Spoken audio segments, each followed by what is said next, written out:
Olá pessoal, eu sou Gabriel Dantas, esse é o segundo momento da nossa aula de introdução à segunda edição da Confraria da Poesia, que vai ser uma edição de introdução geral à poesia brasileira.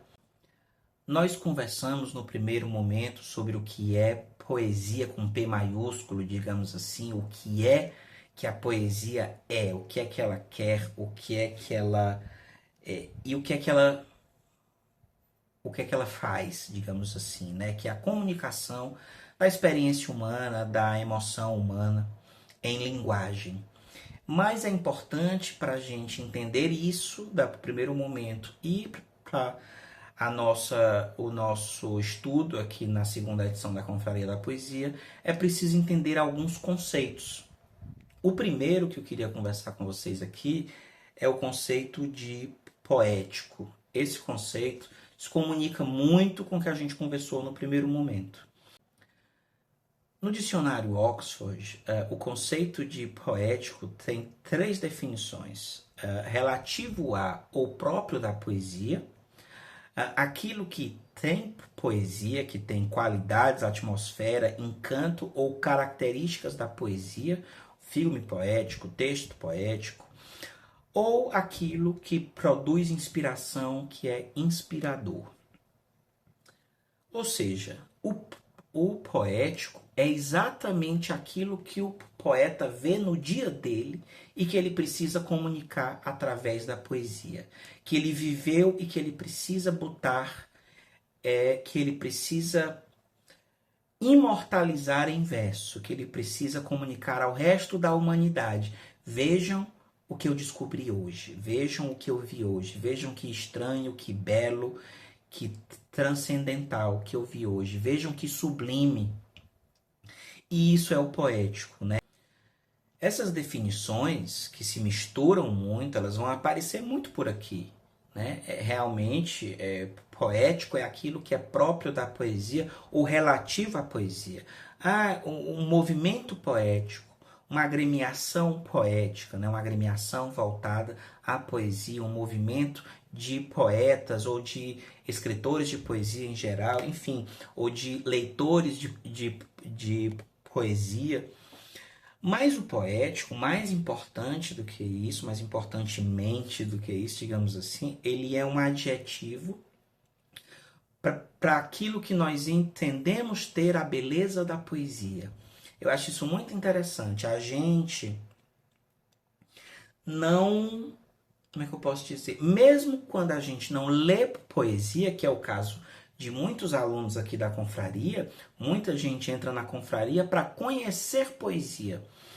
Mas mesmo quando a gente não lê poesia, a gente diz que as coisas são poéticas, né? A gente fala, este filme é poético. Eu li uma crônica no jornal que é muito poética. Ouvi uma música muito poética. Ou seja, existe algo que a gente reconhece que é próprio da poesia, que é a comunicação da emoção de um modo belo, de um modo lírico, e a gente reconhece essa característica e a gente diz, isso é poético, mesmo quando a gente não lê poesia. A gente diz isso, inclusive, da natureza. A gente diz, essa lua tá tão poética, esse céu, ele tá tão poético, o mar é tão poético. A gente reconhece nessas coisas algo de belo, algo de incrível, algo de extraordinário, algo de diverso, algo de sublime, algo de transcendental, de universal, de luminoso, que a gente instintivamente reconhece que isso é próprio da poesia, né? E aí a gente diz, isso é poético. A gente pode não ler o soneto, o haikai, a elegia, mas a gente reconhece algo no mundo, ou na arte, ou nas pessoas, que é próprio da poesia. E aí a gente. Ou que nos encosta como a poesia deveria encostar. Ou que nos imprime algo de um modo que a poesia deve nos imprimir. E aí a gente nomeia essas coisas como poéticas. Ou seja, a poesia existe em nós como conteúdo e como reconhecimento. Existem coisas na gente, na nossa vida, que a gente vê que são poéticas, e existe na gente a capacidade de reconhecê-las. Se não fosse o caso, nós não usaríamos esse adjetivo. Isso é poético, isso é tão poético, você é tão poético, eu achei essa carta tão poética. A gente reconhece algo que é próprio da poesia e nomeia. Isso é poético. Mesmo quando a gente não conhece poesia. Porque a poesia é intrínseca a nós, a nossa humanidade, ela está entranhada na arte. Ela é, como nós vamos ver na segunda aula, ela é de repente a primeira das artes. Então ela está em todas elas. Ela vive nas outras artes, né? E a gente reconhece isso. A gente reconhece que existe no mundo e na arte algo ali de inédito e de ineditado, ou se for no mundo, ineditado. Se for na arte, já é editado por alguém. E a gente reconhece naquilo a poesia. A gente diz, esse espanto, essa vertigem, esse estranho, esse modo de organizar as palavras, isso é poético. E esse conceito é bastante importante aqui, porque a gente vai usar muito. E a gente usa muito na vida, né? O Drummond, ele tem um poema que nós lemos na primeira edição da Confraria da Poesia, um poema bem curtinho que chama Lembrete, e que ele diz: se procurar bem, você acaba encontrando não a explicação duvidosa da vida, mas a poesia inexplicável da vida. Ele diz aí, né? Existe na vida uma poesia que é inexplicável, mas acessível, que é encontrável e que ela deve ser buscada. Não essas explicações que são sempre incompletas, duvidosas. As explicações, elas são permanentemente aquém do mistério da vida, do mistério do dia, do mistério do mundo. E só quem acessa esse mistério é a poesia. Então o Drummond diz: se procurar bem, você acaba encontrando não a explicação duvidosa da vida, mas a poesia inexplicável da vida. Quem comunica essas coisas é a poesia. Existe um exemplo muito bonito que nós vimos de novo na primeira edição da Confraria da Poesia, que é o poema Máquina Breve, da Cecília Meirelles, em que ela diz: o pequeno vagalume, queimada a sua lanterna, jaz carbonizado e triste, e qualquer brisa o carrega, mortalha de exíguas franjas, que foi o seu corpo de festa. Parecia uma esmeralda, e é um ponto negro na pedra. Foi luz alada, pequena estrela em rápida seta. Quebrou-se a máquina breve na precipitada queda, e o maior sábio do mundo sabe que não a conserta. Aqui a Cecília nos comunica de um modo lírico, belo, suave, uma visão mais que diminuta, a morte de um vagalume. É um vagalume, um bicho que dura como vagalume, dura 50 dias, 60 dias, e essa morte, esse evento, atravessou a Cecília de um modo que ela precisou nos comunicar. Ela precisou investigá-lo, lembrando da frase do Robert Frost e das estrofes do Drummond que nós vimos no primeiro momento. A emoção encontra o pensamento, que encontra a palavra. A Cecília foi atravessada por algo diminuto, a morte de um inseto, a morte de um minúsculo inseto. Ela precisou investigar, isso a moveu, e ela disse: aquilo que era uma esmeralda agora é um ponto negro na pedra. Era luz alada, que imagem linda, luz alada. Luz com asas, era uma pequena estrela em rápida seta, uma estrela, uma pequena estrela amarrada numa flecha. É uma descrição belíssima. Isso agora, queimada essa lanterna, jaz carbonizada e triste. E a Sicília aí é atravessada de uma incapacidade de fazer qualquer coisa, de uma impotência diante da morte. E ela precisa refletir sobre isso e nos comunicar por meio da linguagem. Ela diz: quebrou-se a máquina breve na precipitada queda. E o maior sábio do mundo sabe que não a conserta. Ela reconhece ali naquele momento a impotência dela diante da morte, mesmo de uma morte muito pequena, mesmo da morte de algo muito frágil, e ainda assim ela precisa reconhecer que diante daquilo ela não pode nada, a não ser investigar sobre isso e imortalizar isso em verso. Aí ela transforma esse vagalume que durou dias ou semanas em algo mais perene que o bronze, mais alto e mais régio que as pirâmides, como vimos o verso de Horácio. Então esse primeiro conceito do poético é muito importante. Um outro conceito importante da gente conversar é o conceito de poema. Né? Eu, quando vou falar de uma unidade de poesia, eu sempre falo poema.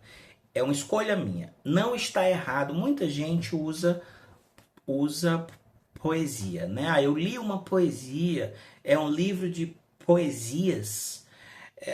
Ela me escrevia muitas poesias. Isso não está errado. A gente vê isso diariamente dito por poetas, acadêmicos, professores de literatura. Isso está certíssimo.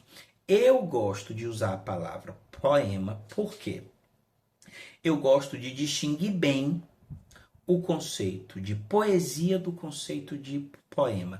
A poesia é esse ato, é essa coisa maior, é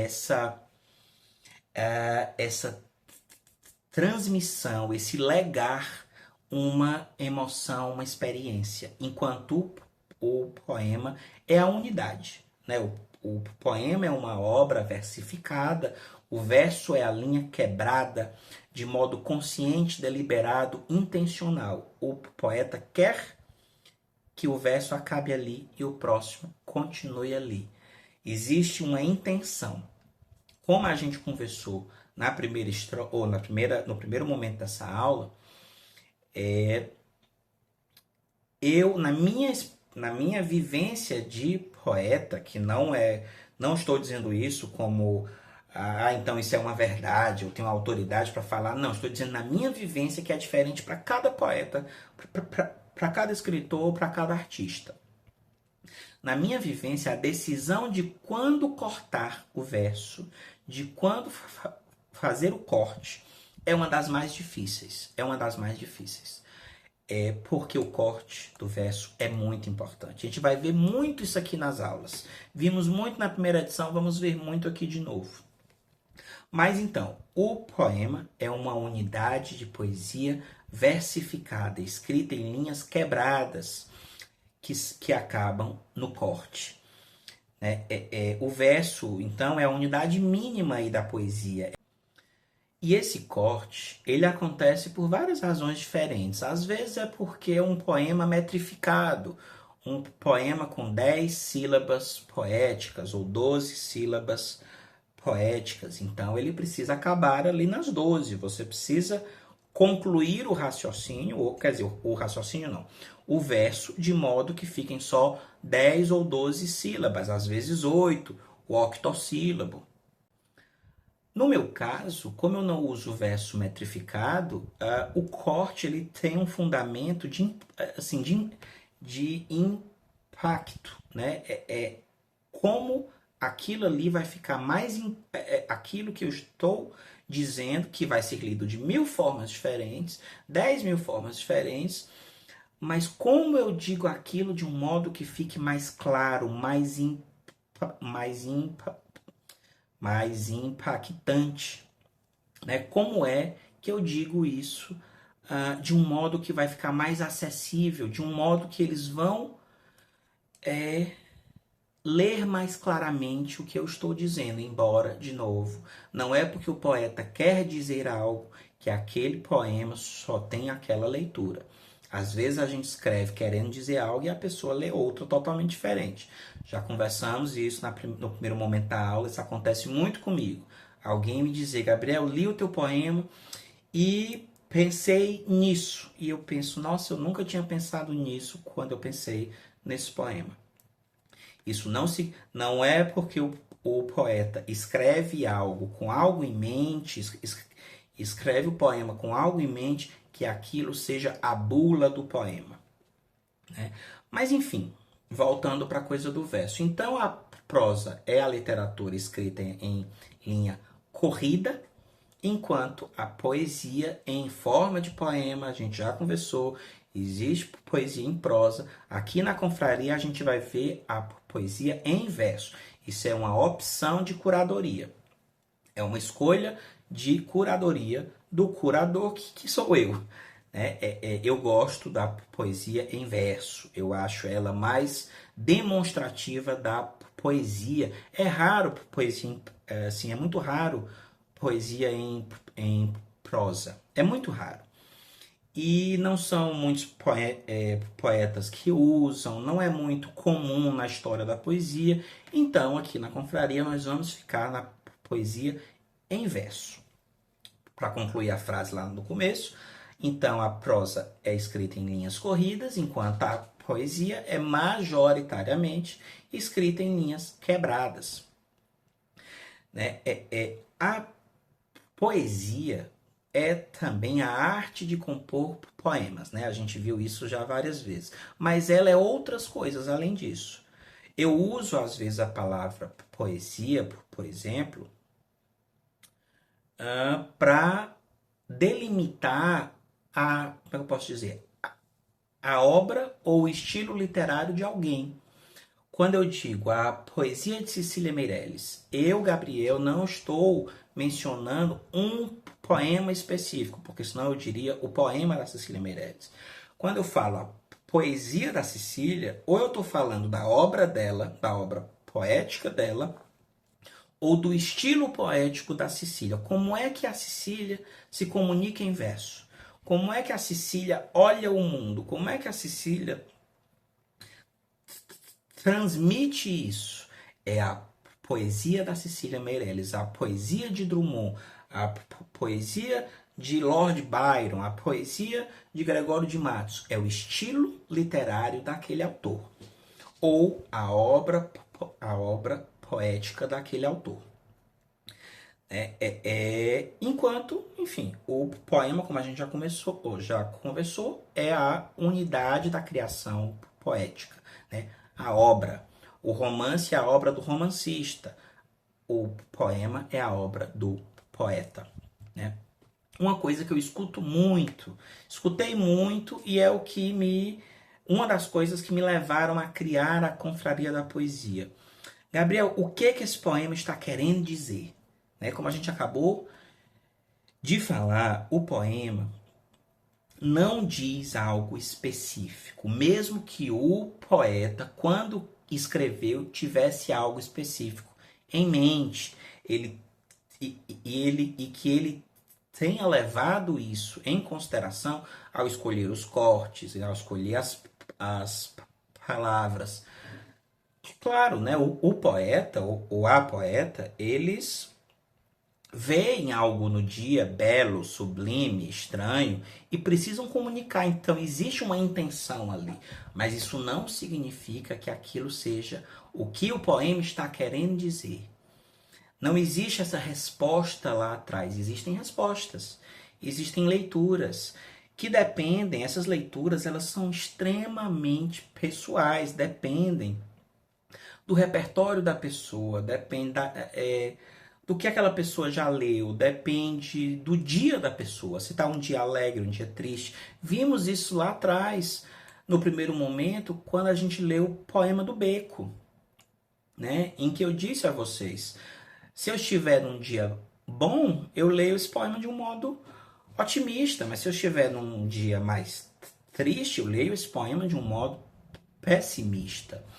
Então a leitura, o que é que o poema quer dizer, Gabriel? E não é isso que eu vou contar a vocês. Eu vou interpretar os poemas, sempre deixando claro que existem 1000 interpretações diferentes. Muitas vezes eu trago, muitas, é habitual, trazer mais de uma leitura para o mesmo verso. Olha, esse verso ele pode estar indo, está dizendo isso aqui nesse sentido, ou então ele pode estar dizendo essa outra coisa, ou então ele pode estar dizendo essa terceira coisa. E eu sempre, aqui na confraria, o aluno não é só livre, mas ele é incentivado a encontrar a sua própria leitura, a sua própria interpretação que cabe na sua vida, que cabe na sua história, né, que cabe no seu repertório, que cabe na sua visão de mundo. Lembro demais na primeira edição da confraria, lembro de vários exemplos, vou usar um apenas, sobre o poema O Mais Que Perfeito, do Vinícius, em que eu fiz algumas leituras diferentes e disse, para mim, esse poema diz muito de um eu lírico que não está satisfeito com o amor que ele está vivendo. Ele quer um outro amor. Ah, que quem me dera amar-te. Ah, quem me dera ver-te. Ele diz isso várias vezes. Então eu vejo um eu lírico insatisfeito com o amor que ele sente, com o amor que ele tem na vida dele.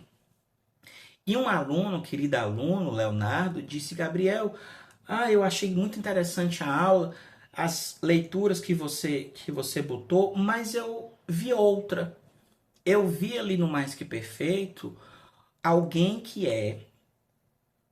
está em um relacionamento extraconjugal e que deseja viver aquilo mais próximo, deseja viver aquilo de um jeito que não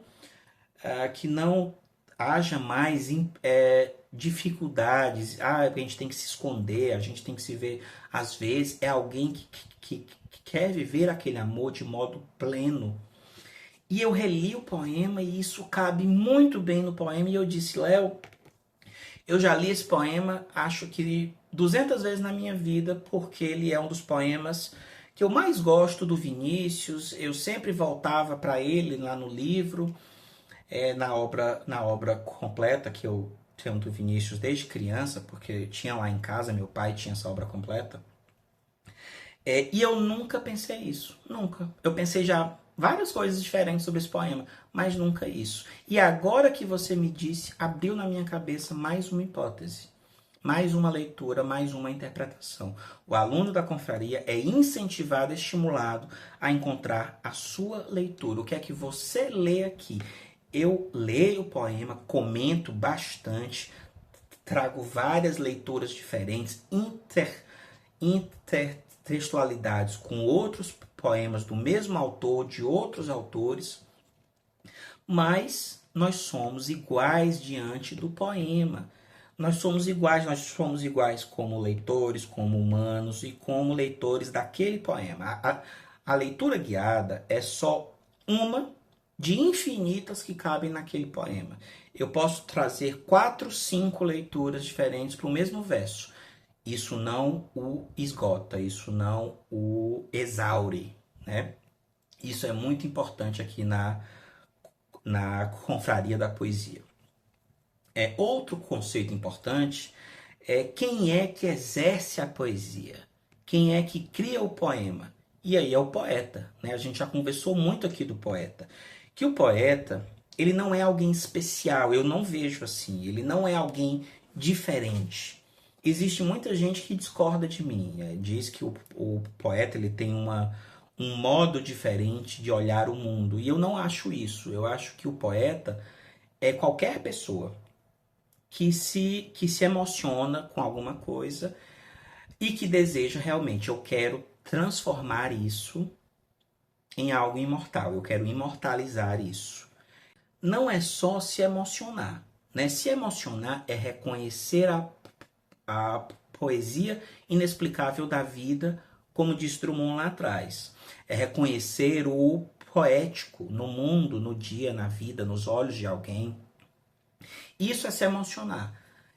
Né? Reconhecer a poesia, reconhecer o poético. Então, ser poeta é viver essa parte, essa primeira metade, e buscar um modo em linguagem, em palavras e em versos que comunique aquilo, que imortalize aquilo. Então, nesse sentido, o poeta é qualquer um, mas ele precisa exercer isso. Né? Não existe, eu nunca achei que existia uma pessoa especial que é o poeta, ou que é o romancista, ou que é o escultor, ou que é o pintor. Não é isso. Nós temos dentro de nós a arte, a poesia, porque nós somos gente, nós somos humanos. Né? Mas existe esse desejo que aí sim, nem todos vão ter esse desejo dentro de si, de exercer isso, de viver esse momento e agora eu quero botar isso em versos e palavras. Né? Em suma, o poeta é alguém que olhou para algo no mundo que o tocou, que o emocionou, que o atravessou, que o estapeou e pensou: eu preciso comunicar isso às outras pessoas, elas precisam saber disso. Elas precisam sentir essa estranheza que eu estou sentindo agora. E nesse caminho é preciso a gente conversar sobre o eu lírico. Né? O eu lírico é o sujeito do poema, ele não se confunde com o poeta. A gente conversou muito sobre isso na primeira edição da Confraria da Poesia. O eu lírico, ele é a voz daquele poema, né? E assim, ele é que está sentindo e vivendo aquelas coisas daquele poema. E ele não é o poeta. Né? Às vezes o poeta dá algum indício de que ele está falando por si mesmo. Né? O Drummond, por exemplo, no poema de Sete Faces, ele bota o nome dele, Carlos. Ele diz: quando eu nasci, veio um anjo e me disse: vai, Carlos, ser gosto na vida. Isso aí é um indício. Olha, esse poema eu estou me botando no papel de eu lírico. O que leva a crer que todos os outros ele não era. Né? O eu lírico é outra pessoa, é uma criação, é uma invenção. Eu vejo muita gente reclamando de algum poeta porque escreveu aquele verso, aquele outro verso, eu discordo desse verso. E aí eu discordo do poeta. O poeta não está dizendo aquele verso, ele fez uma criação. O poema é uma criação literária, é uma criação artística, é uma invenção. O eu lírico não é o poeta e o poema não é um manifesto do poeta. A gente conversou muito isso na primeira edição. Aquilo ali não é o poeta dizendo: essas são as coisas que eu acho, essa é a minha opinião. Embora muitas vezes o poeta escreva aquilo que ele acha, aquilo que ele sente, aquilo que ele viveu ou quer viver. Né? Mas às vezes ele cria algo radicalmente diferente de si. A Hilda Hilst dizia isso: a minha obra é tudo aquilo que a minha vida não é. A minha obra é o que eu não vivo na minha vida. O que eu vivo na minha vida, eu já vivo na minha vida. A minha obra é aquilo que eu gostaria de viver, o que eu imaginei viver. Nem necessariamente gostaria, às vezes é só o que ela imaginou viver. Né? A gente não pode ler um poema e dizer: eu discordo, essa mulher, essa Hilda, ela tá doida, esse cara tá doido. Aquilo é o eu lírico, né? Não é o poeta. Inclusive, a gente viu muito na primeira edição da Confraria, como ela foi dividida em eixos, a gente viu muito essa coisa do... num mesmo eixo, digamos, o amor, a gente vê poetas como Vinícius, Hilda, criarem amores diametralmente opostos, né? Diametralmente opostos, que não dá para ser a opinião da mesma pessoa, porque são